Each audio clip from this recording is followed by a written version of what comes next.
Continuing education credits for physicians and other healthcare professionals is provided by VCU Healthcare Continuing Education. Check out cribsiders.vcuhealth.org for more information.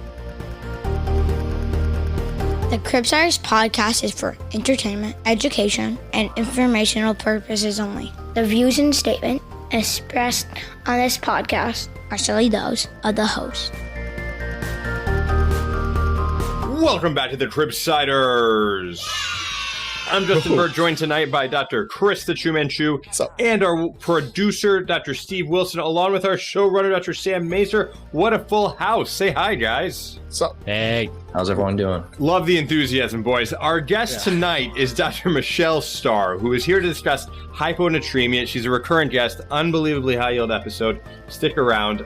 But before we get into content, hey, Chris, can you remind us about the show? Yes. We're the Pediatric Medicine Podcast. We interview leading experts in the fields to bring you clinical pearls, practice-changing knowledge, and answer lingering questions about core topics in pediatric medicine. All right, today we have a fantastic conversation with our guest, Dr. Michelle Starr, MD, MPH, who's a pediatric nephrologist and neonatal nephrology nerd and returning super fan of the Cribsiders. She works at Indiana University School of Medicine and Riley Hospital for Children, where she cares for children with kidney disease. Her research focuses on neonatal kidney disease, specifically fluid overload and acute kidney injury, but she's also passionate about medical education, social determinants of health, and improving outcomes for children on acute dialysis. Dr. Starr teaches us about how hyponatremia is really all about the water, how to use serum and urine osms to assess the ADH activity, and how to fix that sodium lickety-split, but not too fast, because that's bad. You know, it's really just the right concentration of information, no dilution of the facts, so we better get to it. Yeah, that's pretty good. Welcome back, Dr. Michelle Starr, coming back to the Cribsiders, the honorary chief of nephrology of Cashlack Hospital. Welcome back. Thank you. I feel like I should put this on my CV at this point. So it's an honor to be back. I'm very happy to do this today. It's on our CVs, so. Yeah, you have admitting privileges. Yes. We drop your name everywhere we go. And so we're excited to have you back to learn more about kidneys and all the things that they do with the salts, you know, and the water. And it's just all those things. It's a lot. All those things. And we've done this before, but because we're an informal group, can we call you Michelle on air? Is that okay? Absolutely. Beautiful. Thank you for coming back. Thank you for teaching us more again. And for the people that maybe didn't see the wonderful episodes on maintenance fluids or other episodes you've done with us, can you remind our listeners who you are and what you do? Yeah, so I am Michelle Starr. I am a pediatric nephrologist at Indiana University School of Medicine. I am a mom of 3, and I love everything kidneys. So I am a researcher in my free time, but I also focus a lot on medical education, particularly as it pertains to kidneys. Beautiful. And we are going to tap into that skill set because especially the maintenance fluids, has been one of our most popular episodes. I think the people out there are dying to learn more about electrolytes in kidneys. And we at Cashlack like to give people what they want. And so we're just going to dive right into it. But before we move on, I have to tell you about a great deal coming your way. With the fall season already in swing, you might be looking for some wholesome, convenient meals for those busy days in the hospital or office. Factor, America's #1 ready-to-eat meal kit, can help you fuel up fast for breakfast, lunch, and dinner with chef-prepared, ready-to-eat meals delivered straight to your door. So sometimes I don't want to cook with the limited amount of time I have at home, but Factor has taken away that pressure. It's exactly what we all need as busy professionals in medicine. So relish the best of autumn with fall flavors. Factor's limited time only menu featuring seasonal veggies like cranberry pecan chicken and apple Dijon pork chops. Ready in just 2 minutes, they'll satisfy your fall cravings during the busy season without the hassle.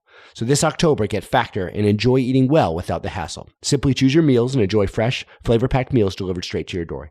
So Cribsiders listeners, Factor is offering you a deal. Head to factormeals.com/Cribsiders50 and use code Cribsiders50 to get 50% off. That's code Cribsiders50 at factormeals.com/Cribsiders50 to get 50% off. And so, Steve, can you start us off with our first case from Cashlack Children's? Absolutely.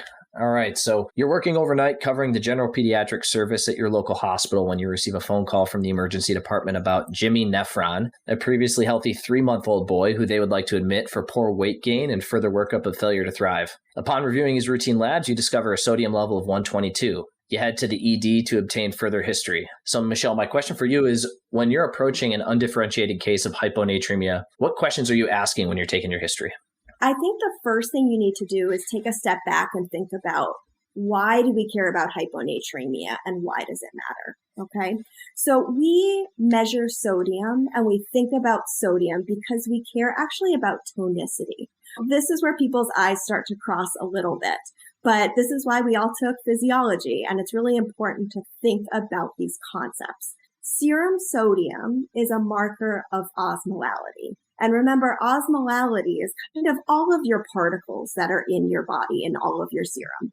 Tonicity is kind of similar. So it's all of the particles, but it's only those that are osmotically active. Okay. And so that distinction becomes really important when we start to think about this. So for example, when we think about our equation, when we think about osmolality, the major factor there is sodium. The equation is 2 times sodium because it is the major factor. We also have glucose and we also have urea in there as well. Urea is not an active osmol. So it contributes to your osmolality, but it does not actually contribute to your tonicity.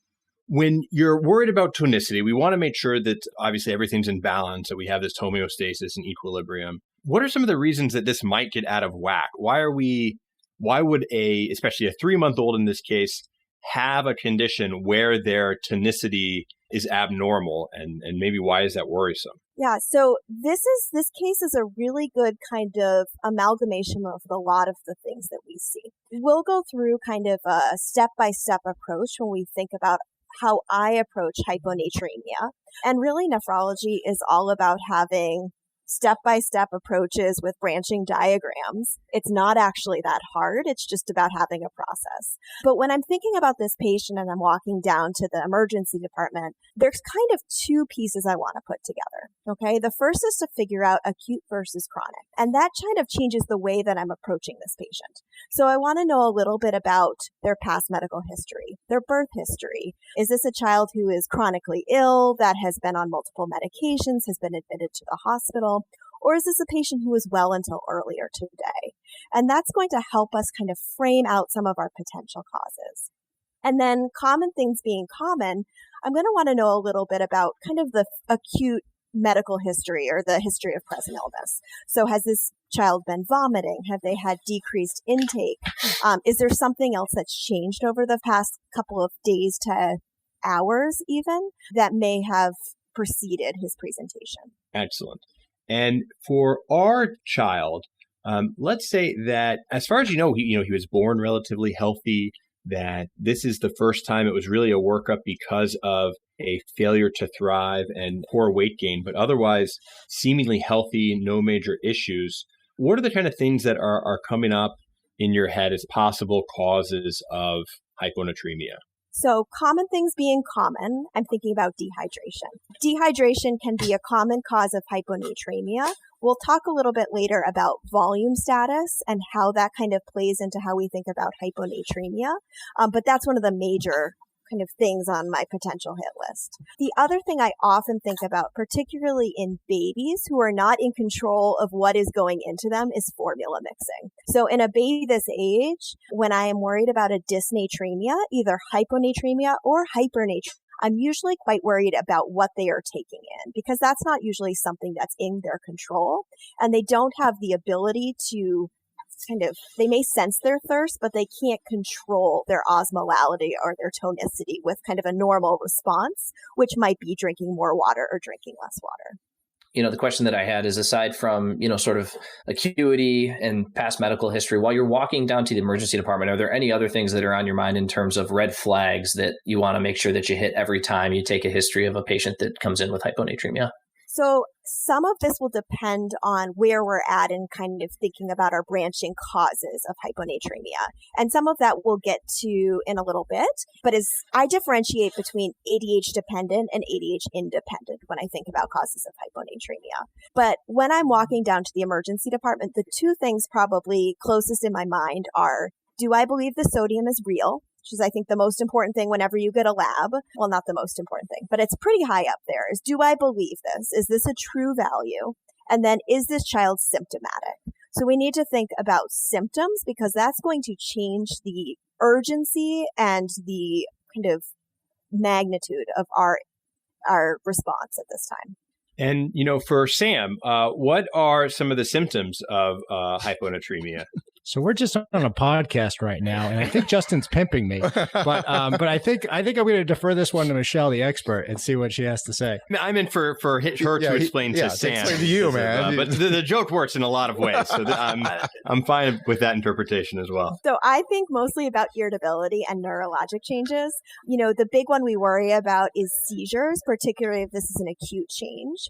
So one of the differentiations when we think about why we worry about changes in sodium is because of that movement of water in and out of tissues. And so I'll probably say this several times, but remember, serum sodium is actually a reflection of your water balance. Okay. This is telling us about the amount of water relative to the amount of solutes in the body.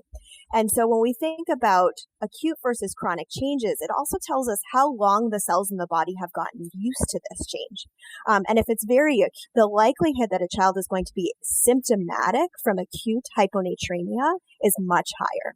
I think it's time that we really hear about the system that you've been talking about, ADH on, ADH off. We got to hear more about it. Steve, would you mind taking us through a little bit more of the case then?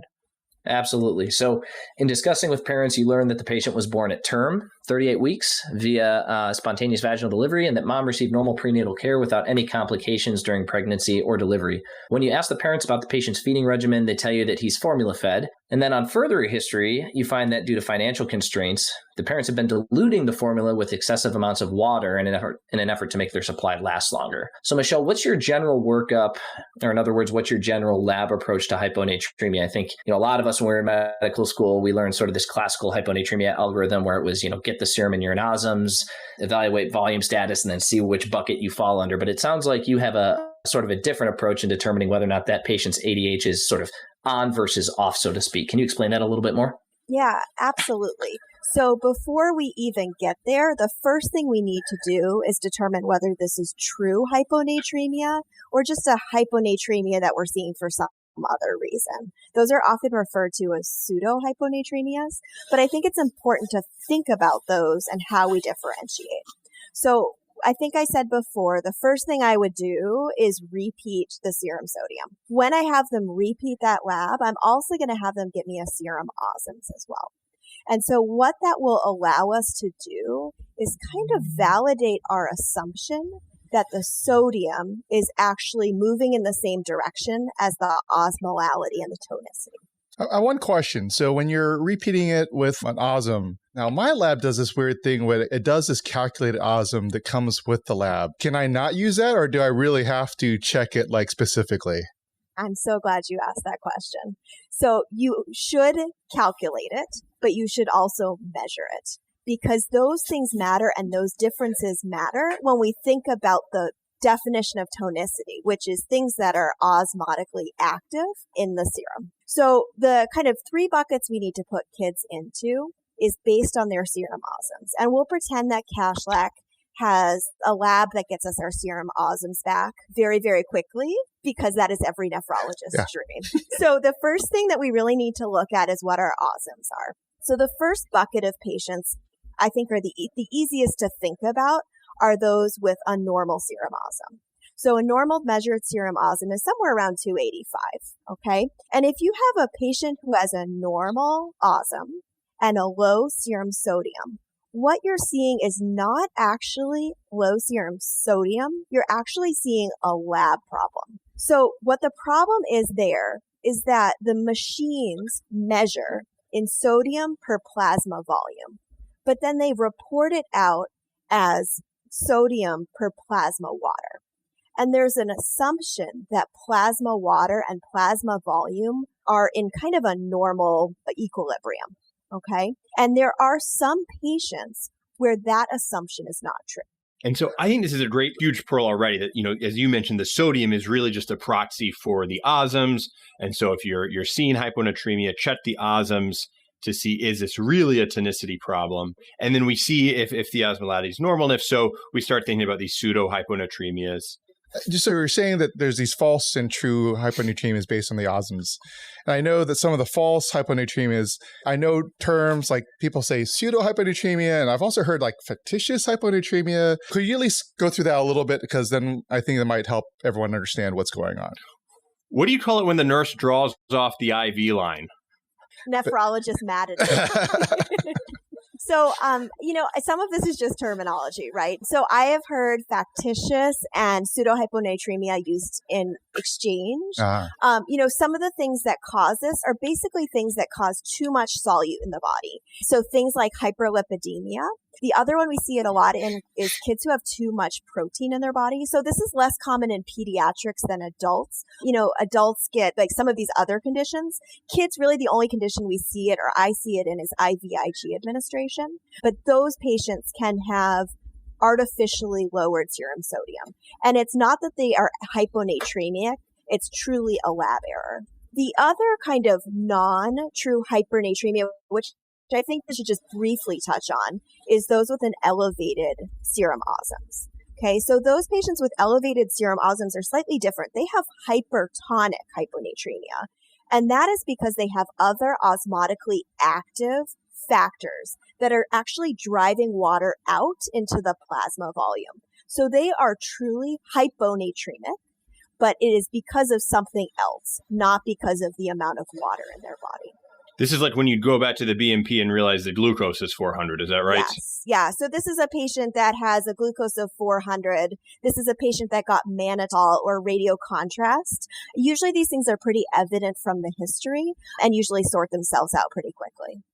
I know that when we have like a hyponatremia with a really high glucose, we do this like correction for the sodium with the glucose. I've always wondered, when you correct it, are you correcting it so that you feel better that that's what their actual sodium is, or that we don't have to worry about what the sodium actually is? It's a combo of both. Okay. I think it's so that you know what their sodium would be once you correct their glucose. But you're going to have to deal with the glucose anyway. And so I think it makes us all feel a little bit better. Gotcha. So can these patients with hypertonic hyponatremia also become just as symptomatic as a child who has true hypotonic hyponatremia? I've never seen someone get symptomatic because they have some other cause, but it is true hyponatremia. So they certainly could have shifts. Okay. All right, let's talk about the big one. Hypotonic hyponatremia. This is where everything comes out. This is where all the algorithms come out. This is where all the labs come out. So say we did repeat that sodium, say it was actually low, as we had just documented, of 122, and say that serum osm also is quite low. Sorry, we didn't give you a number, but we can get one shortly. What's our next steps? So this is where my approach might be different than what you learned in med school. And what I try and do here is differentiate between ADH independent states and ADH dependent states. We will eventually get to assessing volume status, but, I'm a kidney person. I like to think about what the kidney is trying to do and give the kidney credit. So I try and think about whether ADH is turned on or whether this is an ADH independent phenomenon. This is the one that if people go back to the wonderful hyponatremia episode over on our sister podcast, the Cribsiders, I feel Joel Topp said something like he really hates that the hormone is labeled after something it doesn't do. I feel like he said something like ADH. He considers it the adds hydration to the body hormone. Is that right? How do you like to think about it? I am also a student of Joel, so I like that as well. I find it challenging to think of a hormone defined by something it doesn't do. So ADH adds hydration to the body. Nice. That is a nice pearl.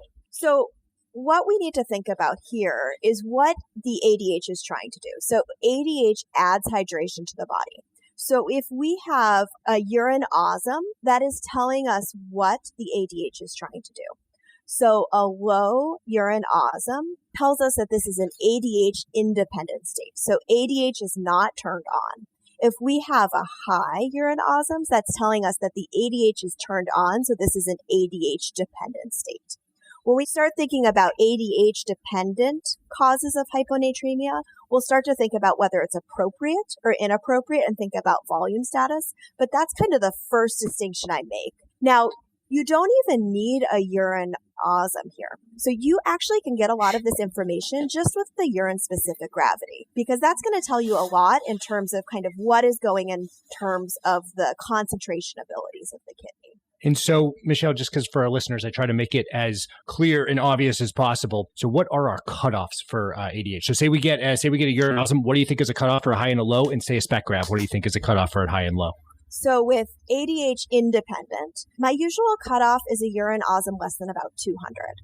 And usually the spec grav you're going to see on that is something like 1005, or sometimes it'll be about 1010. We like to call that a stethoscopes just because we like to use fancy words. But those are kind of the numbers you're going to see. Now, ADH dependent, you're going to see a much more concentrated urine. So that might be 1020, 1025, even, as kind of dark as it gets, right, 1030.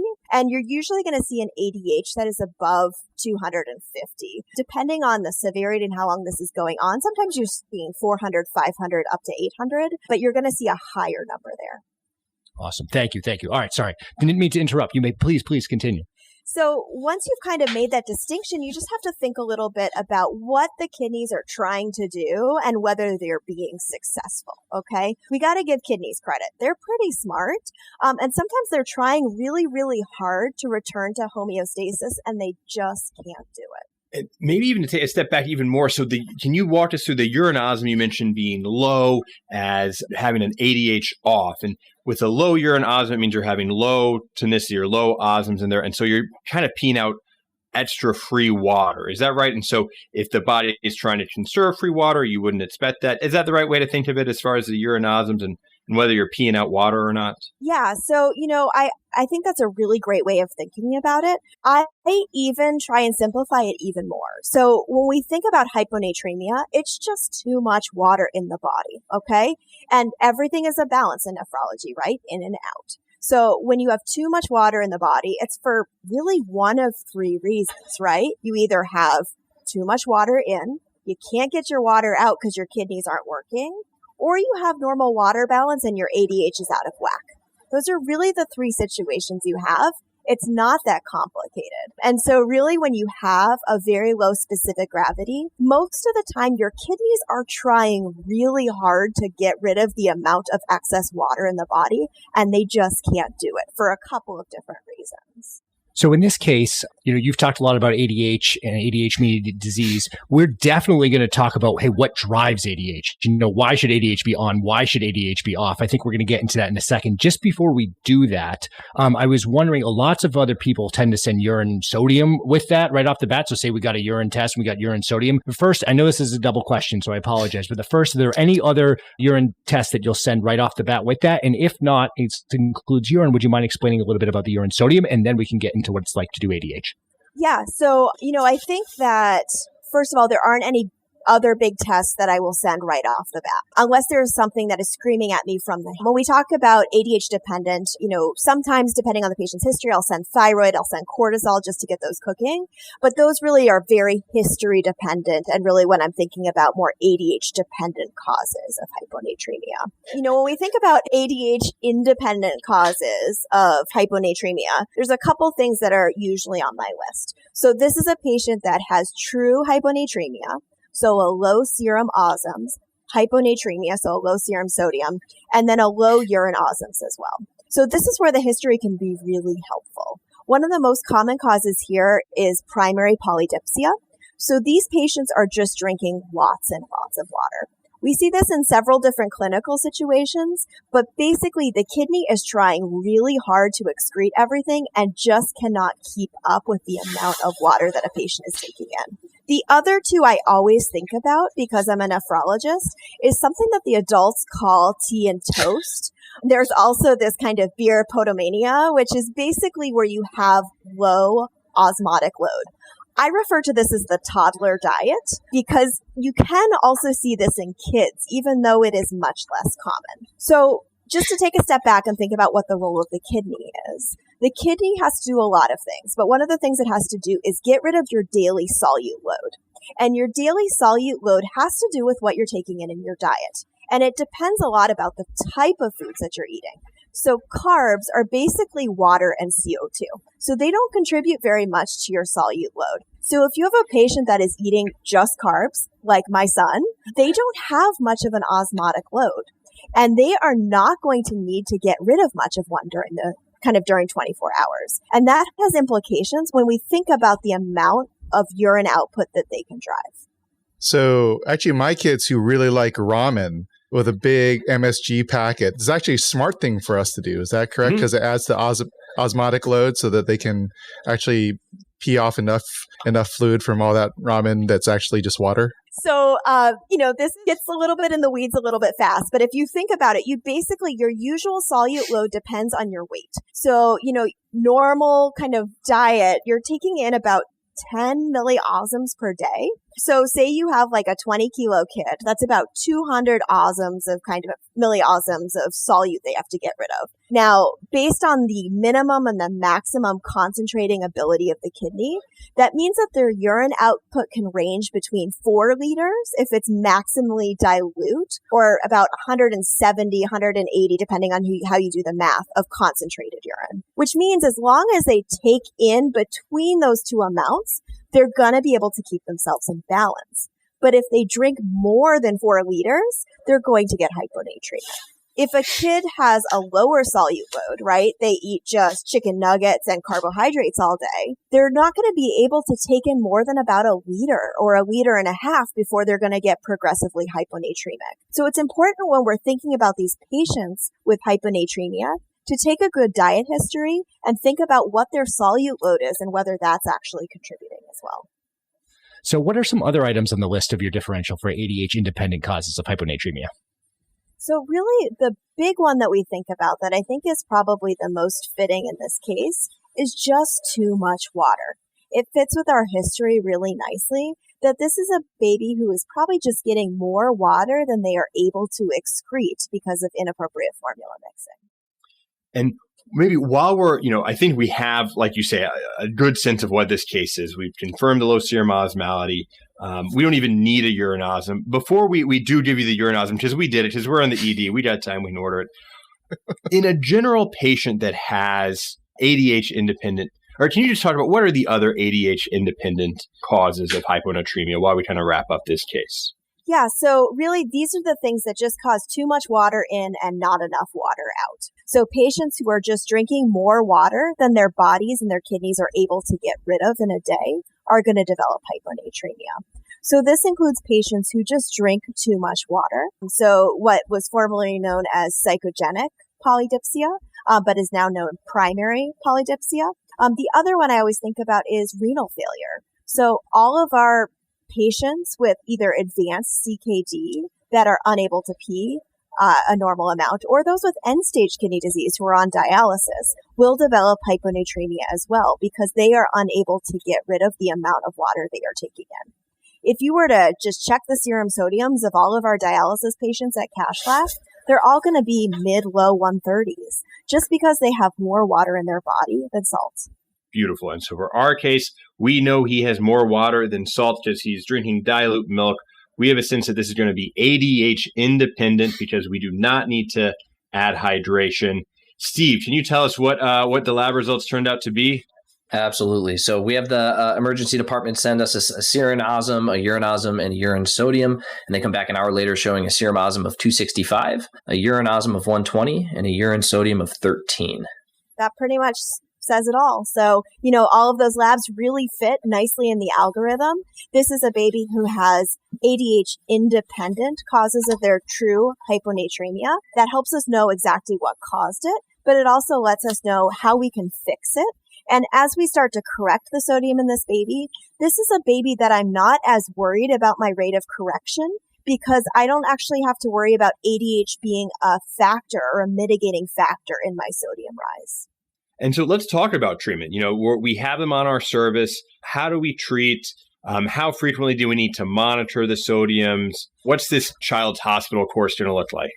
So this is where your history questions that you asked at the beginning are really important. Because if this is a baby where they just ran out of formula 24 hours ago and have been diluting just today, you're going to treat this child very differently than if this is a child where they have been chronically mixing inappropriately for the last week or two, because the rate of correction is going to be slightly different, and how worried you are about bringing the sodium up too quickly is going to be different. So the first thing you have to think about, once you've confirmed it, once you kind of have a sense of your diagnosis and you have a sense of your management, is how urgently do you need to fix the sodium? And so your first question is this a patient who is symptomatic or asymptomatic? So if this is an asymptomatic patient, there is no urgency to fix it immediately, and you actually may cause more problems by fixing it too quickly than fixing it too slowly. Now, on the other hand, if this is a patient who is altered, who is seizing, then there is some urgency, and you're going to want to intervene quickly to raise the serum sodium to a point where you're not having symptoms anymore. And so presuming in this case that this is, a somewhat chronic, maybe 2 to 3 weeks of this dilute feeding, as an example, how often are we checking and what are we concerned about with overcorrecting? So the usual rule of thumb, and I will caveat that most of the pediatric studies here draw from the adult literature, is that you want to go slowly. And so in a patient like this that is not symptomatic, you're going to want to raise their serum sodium slowly. And the literatures will say somewhere between 0.5 and 1 per hour, but you really don't want to go faster than 10 in a day. And what I do is actually aim a lot lower than that, knowing that we may actually correct faster. So I do all of my math. And remember, what you're doing is you're actually correcting the amount of excess water you have. Many of the online calculators are going to tell you how much sodium to give. But really what you want to think about is how much extra water is there and where do I need this child's balance to be to get them back to where they're at. So what I'll do in a situation like this is think about what do I need to do in order to slowly increase this child's sodium by about 5 to 6 milliequivalents per day. And that means monitoring closely. And in this child, it probably means just putting them back on formula and monitoring and letting their kidney do what it's supposed to. And so what I will do in situations like this is usually every 4 or every 6 hour sodium checks, and then put them back on their formula and watch really closely. And so what happens when they go right back on their formula, their body says, oh my God, I have plenty of too much free water and here's some solute with which to pee it out, and I just pee out the whole thing. Are we supposed to be giving them dilute formula as we try to do this, or how do we stop this from overcorrecting? So this is where you remember that the kidney is a very, very smart organ. And you can use ADH actually in this situation to your benefit. And so, if you give a child their kind of appropriately dilute formula, you're going to start to correct at a rate that is somewhere where you want it to be. So I would put this child just back on their normal formula and monitor closely. And if you're going too fast, I would pause. But, I think sometimes we try and get a little too complicated in the way we do things. And I would just go back to normal formula and see how it goes. So as far as discharge planning, do we need a stone cold perfect sodium level? Or if we see a generally safe rate of rise with their feeding, can we just assume that we trust the kidneys, we trust the family to, continue to appropriately dilute the formula going forward? This is an outpatient issue? Oh, this is a kid that I would admit. And it's someone I would watch until their sodium has normalized. Now, I think that this is another one where you need to think about all the factors as well. So you need to make sure that they have plenty of formula to go home. They have all of the education. And this is where kind of all of our wraparound services, we can fix the hyponatremia pretty quick, but we need to make sure that we fix the other things so this doesn't happen again as well. Did we actually clarify what happens if we do overcorrect? What are the things we're looking out for and the actual physiology of that? Like, what happens if their sodium goes back too fast? Or goes high too fast? Yeah, so remember, sodium is just basically a marker of how much water there is in certain compartments of the body. So what we are worried about when we correct too much is that the water is going to shift. And the kind of complication that we worry about in this situation is something called central pontine myelolysis or osmotic deosmolation. And the problem here is basically when water shifts too quickly, you can get shrinking and swelling of the cells, and you get cerebral edema, which can have really serious and significant morbidity. So no outpatient then? No, this is a kid, sometimes the question is actually, is this a kid that should go to the ICU? Right. I don't think this is like should this kid go home? This is a question of where can you do Q4-hour sodiums and titrate fluids if you need to. So since you did bring it up a little bit, talking about going to the ICU and doing quick checks, and you started talking about fluids, and so say this was a kid who was more symptomatic and you're not just giving them back their formulas and you want to give some sort of fluid. Can you describe exactly what type of fluids we use? I've also heard like if you use the wrong fluid, it may actually make them worse. Like, can you explain that a little bit? Yeah, so the risk of making things worse is much lower in these ADH independent causes of hyponatremia. In situations like this where I'm treating hyponatremia, I'm often using 3% because that actually has the biggest kind of bang for the buck in terms of the amount of salt you're giving. But most of the time, remember the underlying problem in most of these is actually too much water as opposed to too little salt. So actually, sometimes what you want to do is give a patient less as opposed to give them more of something else. Gotcha. I always just feel like the 3%, the hypertonic, the hot sauce, it's always behind a lock and key from the pharmacist and the nephrologist. They won't let me touch it. Well, it's one of those things where, hypertonic, it's a dangerous medication not to say that you don't know what you're doing with it, but it's a medication that you need to make sure you know what you're doing. It has a really high amount of salt. 513 milliequivalents is quite a bit. And, we use it in very small aliquots when we have a patient with symptomatic acute hyponatremia. And I really think that's kind of the place where it's the most helpful, as opposed to kind of restricting or otherwise thinking about what we're doing. And I'm sorry, guys, I don't mean to keep on asking questions, but I'm sort of interested in these cases that we have are fairly symptomatic. We're trying to do some rapid correction. We're doing fluids. And we did talk a little bit about overcorrection and that we're checking it closely. And Sam talked a little bit about, if you start giving fluids, then people start diuresing. I've heard that there's some discussion like, yes, we use all these formulas. And the reason why we're checking is because the formulas are sort of based on like being a closed system. So once you start diuresing, then it's no longer a closed system. You have to recalculate. But there are ways around that, correct? I'm trying to lead on to asking about DDAVP clamps. So yeah. So, I think it's tough to talk about a little bit because we haven't talked about ADH, but, one of the problems as you start to fix your hyponatremia is that you actually can make things get harder because ADH turns on and turns off. And that's really not something that you can control. So there is a way that you basically can completely control situations. And us nephrologists, we like to control everything possible. So there is, and I will caveat that I've actually never done this in a patient, but you can actually give DDAVP as like a clamp to completely control your ADH. And then that way you and not the patient are completely in control of the level of sodium repletion. So you basically can control things completely because you have the ability to turn on and off their ability to reabsorb water. Cool. Very cool. I had one final wrap up just talking about hypertonic saline. Correct me if I'm wrong, but that is, you mentioned such a big decision. In part, that requires a central line as opposed to a peripheral line. Is that correct, or am I misremembering that?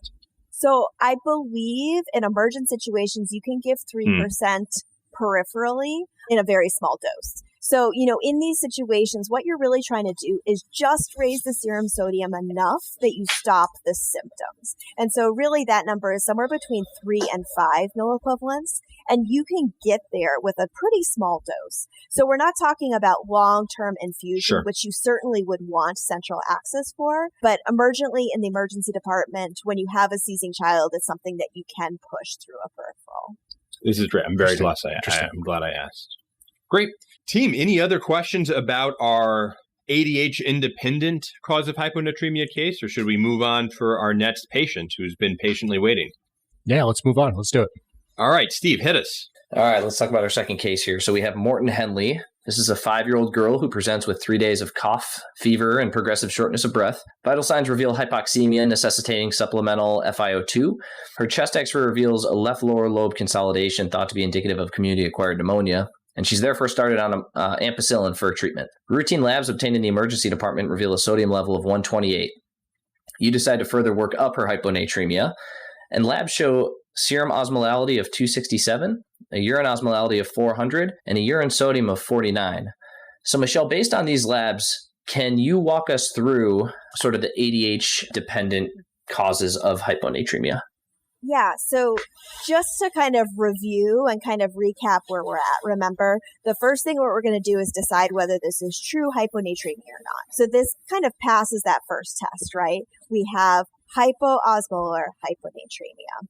Then we want to figure out, based on our urine ability, what the kidney is doing, right? So this is a kidney that is doing something, okay? So this is a kidney that is responding by revving up its ADH secretion. So we have what we would call an increased ADH or an ADH-dependent cause of our hyponatremia. And that brings us down a very different pathway. And this is the one that usually people start to wring their hands, call nephrology, and start crying. But really, it's kind of the same pathway. We just need to think about kind of buckets of things and start to break it down in terms of what we think the causes are here. Great. So we have an elevated urine osm, which means that the urine is concentrated. And so we are adding the hydration for ADH. And so in this, what we presume is ADH mediated or have confirmed is ADH mediated, what are those buckets, or what's the differential approach to an ADH mediated cause of hyponatremia? So I think the thing we need to think about here is what stimulates ADH. So why does ADH get turned on? And there's two things that do it. And one of them is your osmolality change, okay? And so that's really kind of one stimuli. The other is volume. And volume always rules. So in a patient that is volume deplete, whether they are truly volume deplete or their kidneys think that they are volume deplete, that is going to take precedent even if the osmolality doesn't actually dictate that the ADH is on. So really what you need to do next is start thinking about, you're getting a little bit of the history from the patient. You're starting to think about kind of what these causes are. But really what I do at this point is start thinking about what their volume status is. Because I know ADH is up and I need to think about what their volume status is and is it appropriate for their ADH to be up or not. So in thinking about this case, just dehydration in general seems like a reasonable thing where you might have stimulation of ADH, or you could have potentially inappropriate ADH stimulation in the setting of illness. Is that fair? Yeah. So the three buckets I use are based on volume status, right? You have hypovolemic, euvolemic, and then hypervolemic. And those are really the three buckets that you want to do the best you can based on your history and your physical exam to try and understand where a patient is. We can use some laboratory testing and some other things down the road to help us as well. But that's kind of your first test, is to try and figure out what bucket you think this patient is in. And often we have a really tough time telling the difference between someone who is hypovolemic and euvolemic. That is our favorite thing. We can ask 7 different nephrologists and 7 cardiologists, and we'll get a different answer from everybody. So this is pretty hard to do. Do you have any recommendations? Every nephrologist loves weight. That's my favorite thing, particularly because pediatric patients know their weights. Their parents usually know their weights. And the nice thing about the metric system is that weight really counts nicely in terms of liters. So if you're down a kilo, you're down a liter. And that really can help you in terms of the acute changes in patients. I really like weight. Some pieces of the exam, particularly vital signs, can be particularly helpful in volume deplete patients. So I'm thinking about tachycardia in particular. Depending on the age of the patient, sometimes skin turgor can be helpful, but really vital sign changes and weight are the two things that I really look at the most on my exam. And do you look at the urine sodium at all? We've been kind of giving you some urine sodiums. We haven't talked about that much. Do you use that to help in this differential, or do you just go for volume status first? If you do volume status first and then we can get to that, we can pause that and you can tell me to pause. But if it's something you use here, would you mind just telling us a little bit more? I use it here a little bit. It honestly depends a little bit on just the order of events, right? So do you have the urine sodium back when you go to see the patient, or are you kind of flying blind a little bit? So in cases of hypovolemia, you're usually going to have a low urine sodium. And so having a low urine sodium can kind of help support some of those other exam findings as well. But usually the history is going to be pretty indicative, and you're going to have a good sense of kind of where things are at. So one question I have is, I think I understand why hypovolemia may cause this sort of physiologically, right? So if you have low volume, then your ADH may be kicking in or over kicking in, and your You're trying to add hydration back to your body, so you're hyponatremic. I think we're going to talk a little bit about euvolemia, so I'm going to skip that for a second. But can you explain to me how hypervolemia causes this abnormal ADH-dependent response? Yeah, so hypervolemia is kind of a misnomer because it states a volume excess where the body and the kidneys in particular are fooled. So these are situations where the patient is total body volume overloaded, but their kidneys aren't seeing that volume. So these are really things like heart failure, liver failure. We don't see this as much as our adult colleagues, but cirrhotics will do this quite a bit. But we do see it in patients with hepatorenal syndrome. And then we also will see this in nephrotics as well. So those are really the three big buckets where they're going to be total body volume up, but their kidneys are still not seeing that perfusion as well. And so their kidneys are not appreciating the volume the way that they are in a patient who is euvolemic.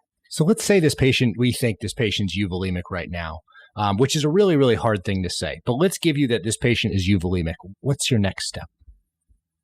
So, this is always really tricky in terms of when nephrology is involved.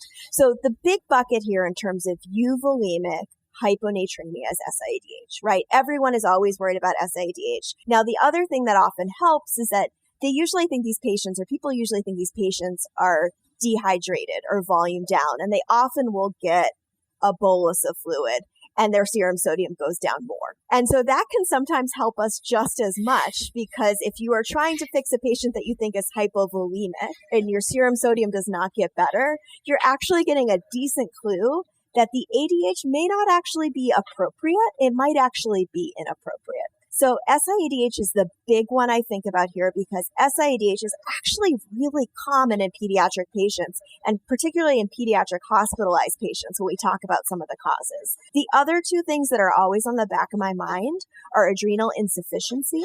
So these are patients, especially if they have a history that fit, I'm going to send a cortisol, and then thyroid issues as well. And so I'm often thinking about a TSH, particularly if this is a teenager that has other symptoms. Now, are we okay with just a random cortisol, or do we have to wait till the next day, get that AM cortisol? That's why I always wonder, get a cortisol. I was like, well, that was 2 in the afternoon after we rounded. Because, it's either going to be flagrantly abnormal and then you'll call endocrinology and ask for additional help, or it'll be fine. So I usually will just send a random and then we'll call my endocrinology friends for help if I'm confused at all. Love that. So I have the classic pediatric question. This is some nuance where there's some difficulties here. So you had mentioned that, okay, we get some bolus, say we get a 20 milliliter per kilo bolus because we think that this person was hypovolemic, and that urine osm didn't budge at all. And the only thing that happened was our sodium kept dropping. Now, here's the question. How do you tell whether it's SIADH and it's not going to get better, or you just didn't give enough volume to turn off the ADH response?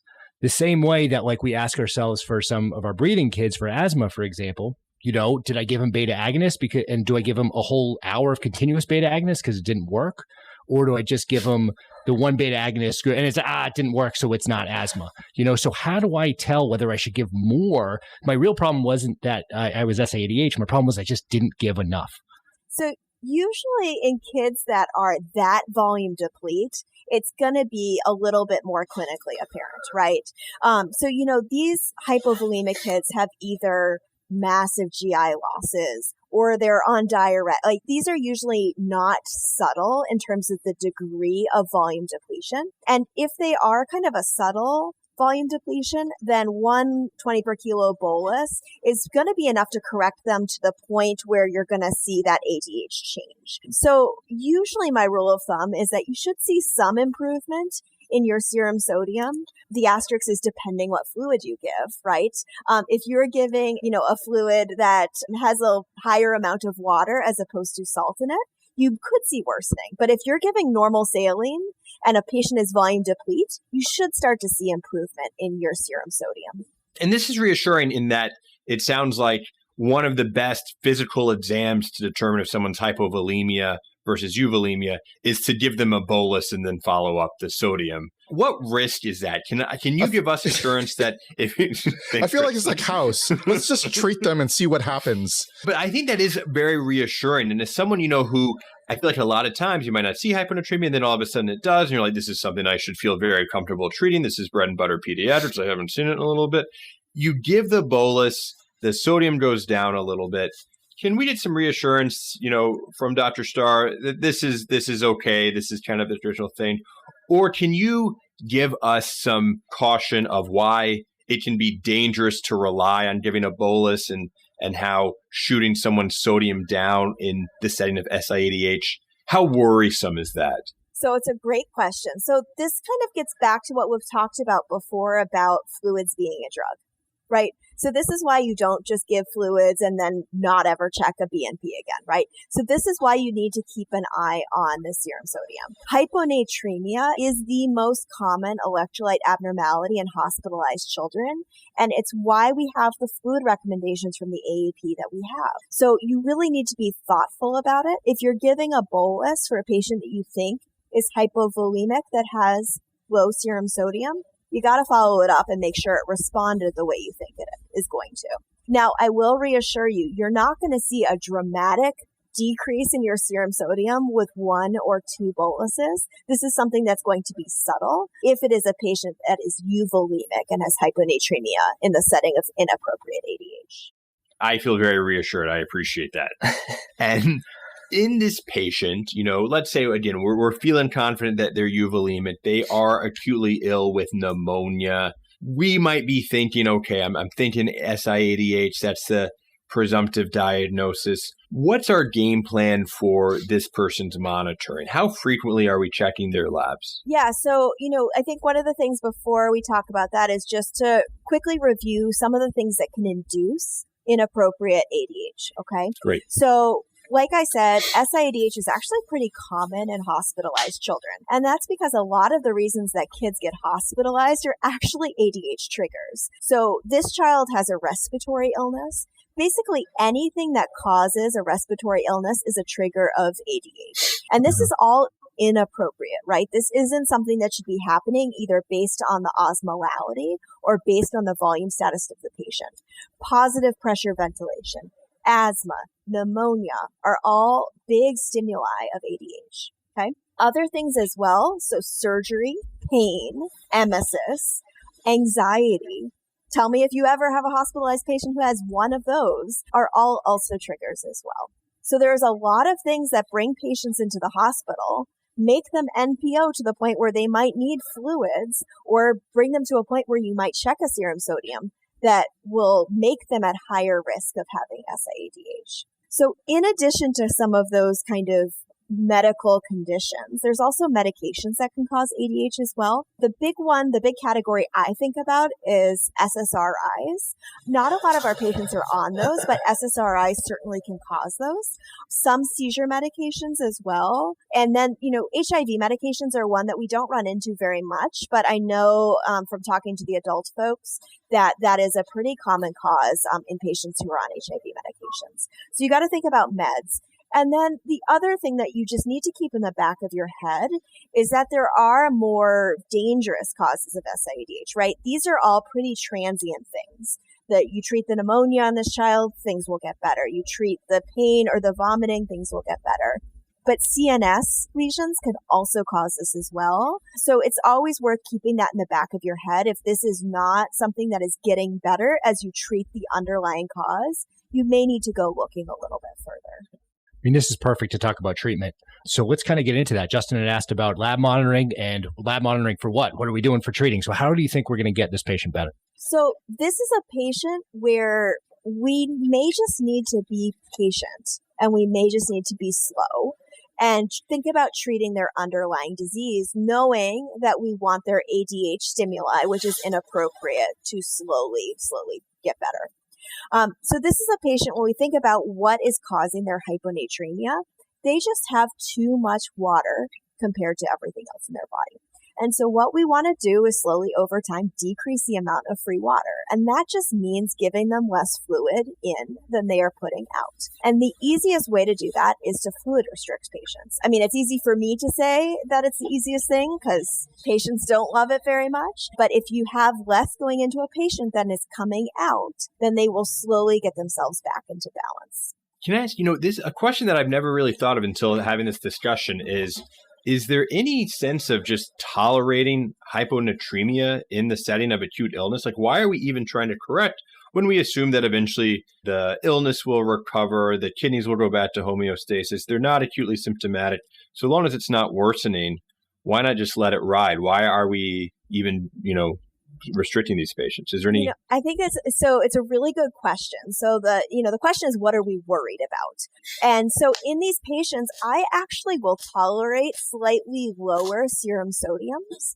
I don't love it when they start getting lower than 130, but I'm usually okay with the serum sodium that is slightly lower, because most of our complications are actually from being too aggressive with our correction. And so these patients, I will be somewhat ginger. I'll fluid restrict them most of the time and just monitor, especially if we know that their pneumonia is getting better and we expect the ADH to get better over time as well. The other option that we don't actually do as much in the setting of SIADH is you can actually help a patient get rid of more water. Okay. So we sometimes, nephrologists or general pediatricians as well, sometimes will give these patients salt tabs. I don't know if you've ever wondered about how that actually works. Back when I was a resident, I used to actually think it was just the salt was fixing the hyponatremia. What you actually are doing with these things is you're increasing their solute load. So remember back to when we said patients have to get rid of their solute load every day. And if they have a higher solute load, they need to pee more. And so if you give a patient more solute load, whether that is just salt tabs, sometimes especially in adults with chronic SIADH, they'll use urea. So there's oral urea that you can prescribe as well. And what those are doing is basically just driving the body to get rid of more water with solute. So you can use some of these other kind of mechanisms as well and use the kidney to your advantage to get rid of things. So I can understand some of the theory now. So with SIADH, I either water restrict, and another option I can be is try to give a little more solute. Can you help us with some numbers here? Like, how much do I water restrict? Do I keep them at 2 liters or 1 liter or a half liter or 25 cc's, or how much salt tabs do I give them? Do I say, hey, just sprinkle a bunch of salt in your fries when it comes up? Like, can you give me some roundabout ways? And I know it may make a difference based on like the size of the child and stuff. I mean, I just sort of want to know rule of thumbs. I don't know if there's great guidance on this. I can tell you what I do. Usually what I'll do so my first move in these patients is just to water restrict. I usually don't move to giving extra salt or anything like that unless I am really stuck and this is a patient that is going to have chronic SIADH. So those are not maneuvers that I will do for a patient with pneumonia like this, that this is going to get better in a couple of days or a week or so. And so you want to water restrict and you want to actually just look at what they have had out and give them less than they have had in. I know that seems like a pretty simple answer. Some people will use 60% as kind of their starting point. I don't think there's any great evidence for that, but I've seen people throw that number around. Usually what I do is I look at the past couple of days, look at what they have had out, and then try and hit a number of in that is slightly less than that. Because really the goals with treatment here are to fix the symptoms if they're having any, avoid fixing it too fast, and not make it worse. You'll say, I didn't actually say make it better as one of the 3 things there. And really, so what we're trying to do is slowly correct things. And really, there's no impetus in an asymptomatic patient of fixing things overnight, which is really hard for a nephrologist. We really like to fix numbers, but this is a situation where slow is much better than fast. Now, I really love that sort of way you're talking about, like, granted, if we get good urine output, like good measures from the floor, trying to figure out, like, just make sure they have less in than out. I think that makes a lot of sense to I just wanted to ask a question. You had mentioned right before about sodium chloride tablets and about urea tablets. So I've seen in actually different institutions been to people using different things for giving Sol-U. Is there anything I need to know that I didn't know about one versus the other? Or is this just a completely stylistic thing, or one tastes better than the other? I heard one tastes like lemon. So is that it? Lemon. Yeah, so urea is a lemon lime flavor. It's not that bad. I've tried it. It's tolerable. It is more expensive. So that may be one of the factors, and it isn't always available, particularly in hospital formularies. So it may just be availability. When we're thinking about it from a straight physiology standpoint, it doesn't matter as long as it's something that is solute, that is going to drive your kidney to get rid of extra fluid. Both work. I think the important teaching point there is that I used to think you gave the salt just to raise the salt in a patient who was hyponatremic. And really what you're doing is to actually drive more water out. Very cool. I wanted to go back to one thing about the frequency of checking and not overcorrecting. In our first case that was ADH independent, you mentioned not being too worried about the correction and feeling like things would probably stabilize safely and correctly. For a patient like this, where we do know that it's ADH dependent, is this changing your concern, changing how frequently you're monitoring? How does it change your perception knowing that it's ADH mediated? So the challenge with kids that have, or anybody that has ADH dependent hyponatremia is that things can change, and things can change pretty fast. And so you don't know minute to minute what the ADH is doing. And that's a pretty potent stimulus of this. And so there is the possibility. So for example, a hypovolemic patient, if you fix their hypovolemia, their ADH is going to respond pretty quickly, particularly if this is a patient that doesn't have other osmotic stimuli. So you have to be really careful and thoughtful in terms of how much you're monitoring. And it's one of the reasons that I'm less aggressive in my repletion approach in these patients, because you don't know how they're going to change and how their ADH is going to change over time. Great. And then maybe one more question on this before we start wrapping up, or we'll see if others have it. But presuming we do some gentle restriction, we do some urea or salt tablets, and we just don't see an improvement, or maybe it even slowly is trending down. What if treatment doesn't work? Do you have a new approach for your differential or for treatment? So you have to worry a little bit about some of the kind of more big and scary things in that situation. So remember, most of our causes of SAADH in pediatric patients are going to be reversible, especially if they have something underlying. We do have some patients that, whether it's their thyroid or whether it's their adrenals, they're going to continue to be hyponatremic over time. But you do also need to make sure that they don't have a tumor or they don't have some sort of central nervous stimuli that is actually causing this. So if this is something that is not behaving the way it should be with an acute illness and not getting better, you need to broaden your differential and start thinking about, do I need to get imaging? Do I need to get other subspecialties involved to really think about what the cause of this is? Now, in terms of treatment, there are different classes of medication that you can use. Pediatric chronic hyponatremia is actually not that common, but the Tolvaps, so the Vaptans are something that people will use in this situation, but it really depends on your reason to be hyponatremic, and it's not something that I often or ever, quite honestly, reach for that indication. Any final questions before we wrap up? Samuel? I do have one final question. And as we start to ask kind of the rapid fire question section here. So you're also very much a neonatal nephrologist. So as we've learned in your previous episodes, the neonatal kidney is not as mature. And so what should we expect differently along the lines, if we're dealing with infants, what should we expect differently as far as their sodiums, their serum osms? Like, what should we be thinking with a non-mature kidney? That's a great question. So the biggest thing to think about with the kidney is its ability to concentrate in babies. And so babies are not going to be able to really mount this degree of concentration, urine osm response, just because they aren't able to kind of create that gradient in their loop of Henle, and they are less responsive to ADH as well.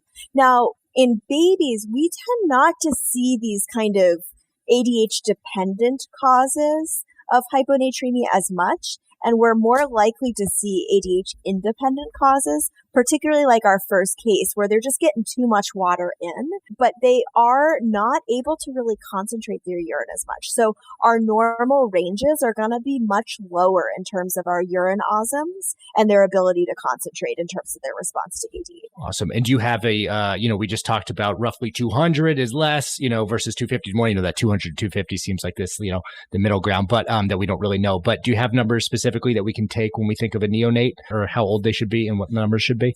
So it depends a little bit on their degree of prematurity. I tend to slide that number down a little bit and give babies a little bit of extra credit if they can do anything in terms of their ADH responsiveness. So usually it's like 150 is the number I'm thinking about. Nice. If they can get themselves there, then they're probably responding somewhat. Awesome. The only other thing I'll say as we're talking about electrolytes in babies is that, it's not particularly a focus of this, but to remember that tubular immaturity affects kind of their ability to handle all electrolytes. And so they often will run a higher serum potassium for the same reason, because they're unable to excrete potassium in their distal tubule. So when we think about normal values, we need to think about urine osm, but we also need to think about their ability to get rid of potassium as well. Perfect. And then another follow-up question. If anyone has rapid fire questions, we're almost done here. So I'm just going to ask these questions until the cows come home.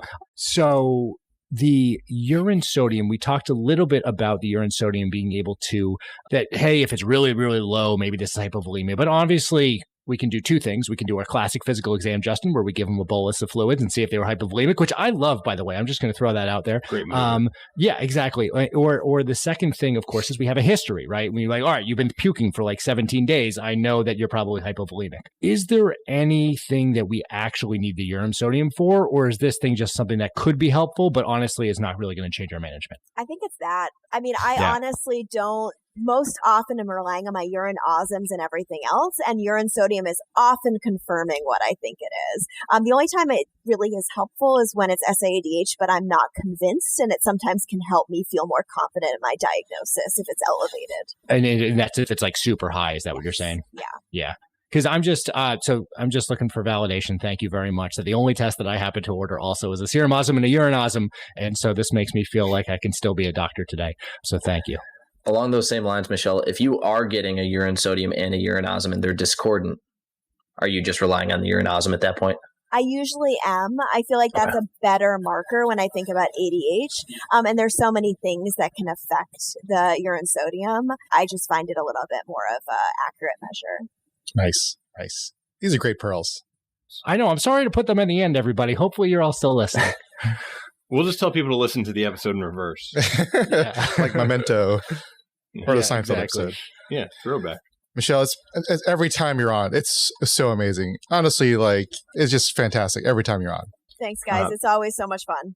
Thank you. And so maybe we'll very quickly wrap up. Our patient did not have a CNS lesion, weaned off oxygen, amoxicillin, did great, went home. So another successful client of Cashlet Children's Hospital. In wrapping up, we've talked about a lot of different things. Can you give us your main takeaway points that you want listeners to know about hyponatremia going forward? Yeah, so I think, the key takeaways are that hyponatremia is all about water and thinking about water balance. We use it because we are worried about tonicity and we're worried about water shifting. Your first tests you should do are to confirm your serum sodium and check a serum osm. And then after that, you're going to think about whether it is ADH dependent or ADH independent. And everything else kind of flows from there. I love it. And for people that want to learn more or share anything else that you're interested in life right now, anything that you'd like to plug or anything that we should send our listeners to check out? So Joel Toff has this amazing fluid electrolyte acid base handbook, which goes through a lot of some of the things that we've covered tonight in detail. And I would say that it's a great primer for people who are interested in understanding some of the physiology with case applications as well. And it's available, not to plug him too much, but it's available on his website, which is pbfluids.com. Amazing. We'll link to it in the show notes. Which stands for Precious Bodily Fluids. Which is a reference to a Stanley Kubrick movie. It is. It's amazing. All comes back to Joel Toff and Stanley Kubrick. Michelle, thank you so much. Once again, I appreciate your insights and expertise in teaching us about the wonderful kidney. Thank you for coming on to the Cribsiders. Absolutely. Happy to be your nephrologist. This has been another episode of the Cribsiders. It's for the kids. Get show notes and sign up for our weekly Knowledge Food Formula Feeds newsletter on our website at www.thecribsiders.com. We're committed to providing you with high-value, practice-changing knowledge, and to do that, we need your feedback. So please subscribe, rate, and review the show on Apple Podcasts or your favorite podcast player, or send us an email at thecribsiders@gmail.com. A special thanks to our producers for this episode, Dr. Steve Wilson and Dr. Sam Mazer, our showrunner, Dr. Sam Mazer, and our wonderful social media team on Twitter, Instagram, and Facebook. I've been Justin Lee Burke. I've been Steve Wilson. I've been Sam Mazer. And this has been Chris the Chew Man Chew. Thank you and good night. And for those of you who've made it all the way to the end, here's your reward. As always, a poem written by artificial intelligence. In children's blood where sodium runs low, hyponatremia's threat begins to grow. A malady that does not spare the young, a dance with care and caution oft unsung. With watchful eyes the doctors diagnose a saline drip or water strict impose. The treatment plan so deftly undertaken restores assault. A crisis is forsaken. Fluid balance managed with great skill. In gentle hands, the little ones grow still. The parents' fears are eased as tides align. A child's health returns, bright sun does shine. Through wisdom, care, and science intertwined, a remedy for balance they do find. Hyponatremia's wave is turned to mere, a ripple in life's pond, no longer fear. This gentle fight against a hidden foe, a dance with salt that many come to know. With knowledge, care, and love's relentless beat, hyponatremia find its sure defeat. See you guys. The number you have dialed has been changed. The new number is... Hey, you've already listened to the entire episode. Now claim CME credit. Continuing education credit is provided by VCU Healthcare Continuing Education. VCU is accredited to provide continuing education to the entire healthcare team. Check it out at cribsiders.vcuhealth.org for more information and to claim your credit after listening to this episode.